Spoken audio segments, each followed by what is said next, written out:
I have an assistant who put videos on TikTok, and the video that got unnecessary backlash was the video where I was talking about monogamy.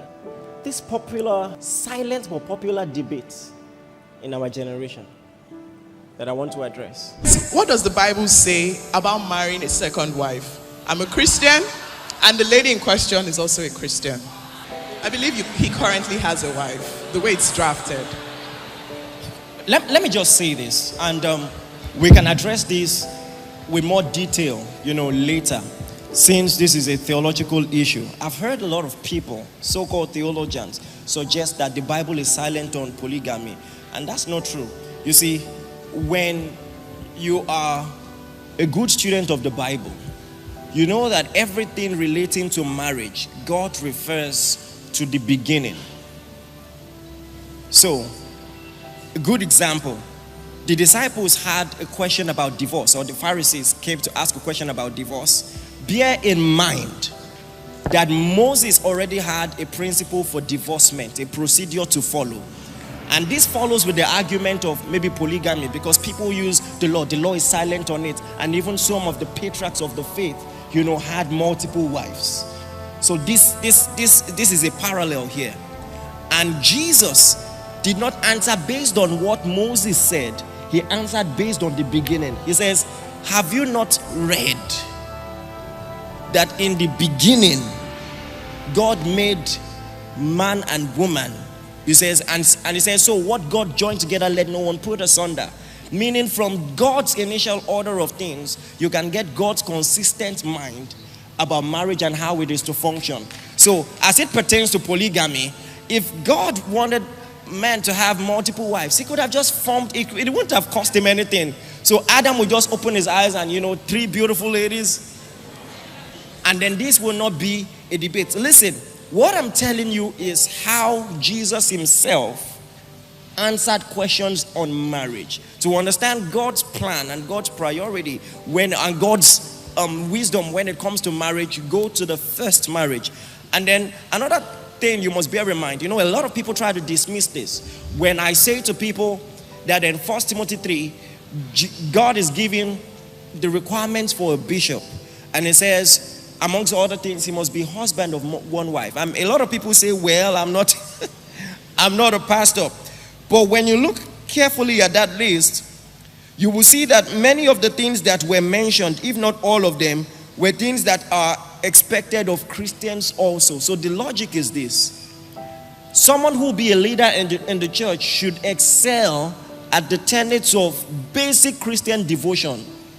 So that means what was expected of deacons and bishops are also expected of believers in Christ. So don't just say, oh, don't want to be a bishop, I don't want to be a deacon, so I can have multiple wives. If God said that about deacons and bishops, then he says that about all believers. So that's argument one. And then my first answer and most important answer is how Jesus answers questions on marriage. Because listen, the questions on marriage will be endless. I don't want to give more suggestions, things about anyway, I don't want to give more questions to be asked, But one simple principle is go back to the beginning, just like Jesus did.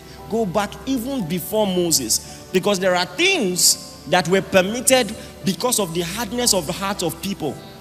So Moses legalized divorce not because it was God's will, but men, their hearts were too hardened to tolerate God's ultimate plan. Are you getting what I'm saying? So by that same logic, you can't say in the Old Testament even David had multiple wives. Because of the hardness of your heart, some things were tolerated. But now in Christ, we have a different lens with which we see things. After all, the stony heart has been taken out of our flesh. And some people were saying, you're talking rubbish. You're not... And there are so many apologies for polygamy, defending it vehemently. So, first and foremost, let's address this.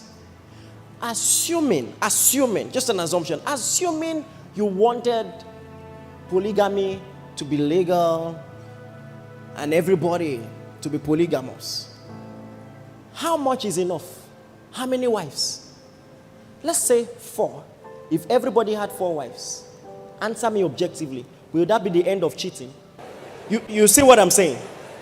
We like to lie to ourselves. We like to lie to ourselves. Some even present polygamy as the answer to cheating. Answer is, so the question I need to put back to them is, if everybody had 4 wives, in fact, let's add one more. If everybody had 5 wives, will that solve the problem? Why are we lying? Solomon married 300 wives and he was not okay. He had 700 concubines. And you know, a lot of people foolishly use him as an excuse. Do you know that Solomon was wrong? It's clear. The prophet prophesied. He says, listen, I know a time is going to come, you will succumb to the pressure of other nations because they have kings and you're going to want to have a king. He says, whoever you choose as your king, 2 things he must not do. He must not hoard silver and gold. He must not accumulate wealth. Did Solomon do that or not? 2, he must not multiply himself wives. Solomon is like Solomon went and studied all the things he was not supposed to do and overdid it. And everything the prophet said will happen, will happen. Now, these women turned his heart away from God. Solomon was not the wisest king that ever, just so you know. His wisdom was specific. It was administrative wisdom.